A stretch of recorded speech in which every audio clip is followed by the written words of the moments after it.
The first thing she noticed was that her father only recorded people when he wanted an audience: birthdays, arguments, burnt food, crying children, anything that could become a performance later. By Thanksgiving afternoon, the kitchen smelled like rosemary, onions, and dish soap.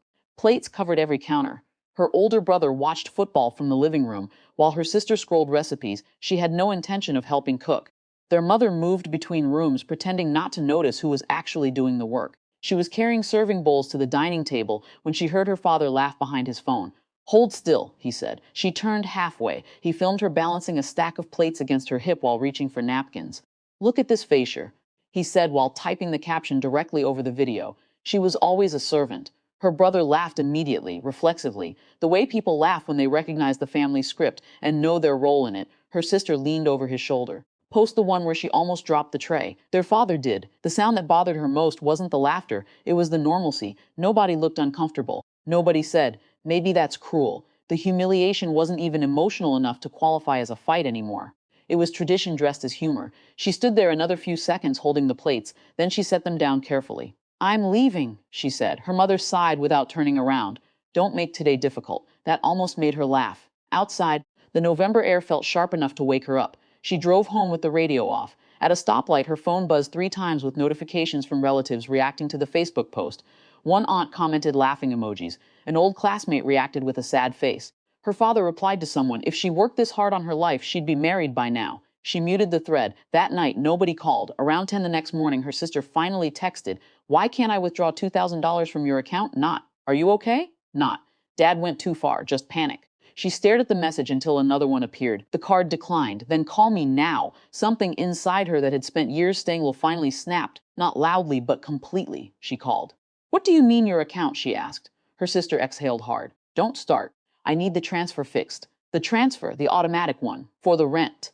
There was silence. She sat slowly at her kitchen table. Over the years, small things had accumulated quietly. Her sister's rent during layoffs, her brother's insurance payment after his DUI, their mother's prescriptions, emergency grocery money, holiday flights, utility bills. Nobody ever discussed it openly because open acknowledgement would have changed the family hierarchy.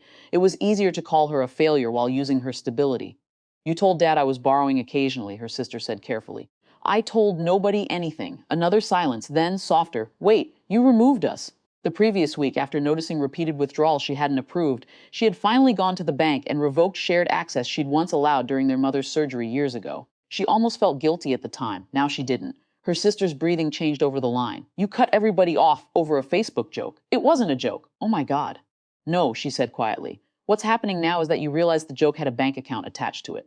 By evening, the calls started coming from everyone else. Her brother first, suddenly diplomatic, their mother next, crying before she even spoke. Their father waited longest. When he finally called, his voice carried the same confidence he used online, but thinner somehow. "You embarrassed the family." She looked around her apartment, a sink full of untouched dishes, a blanket over the couch, silence. "I think you're confused about when that happened. You're overreacting." "For years," she said, "I paid quietly because I thought eventually someone would stop treating me like the extra person at the table." "That's not true." "It is true. The difference is you thought I needed you more than you needed me." He didn't answer immediately. For the first time in her life, she could actually hear him thinking before speaking. The next morning, her sister called again while sitting at the bank with their mother. This time her voice sounded smaller. A representative had explained that authorized access had been formally removed. Future withdrawals would require approval directly from the account holder. The language was polite, procedural, impossible to argue with, emotionally concrete.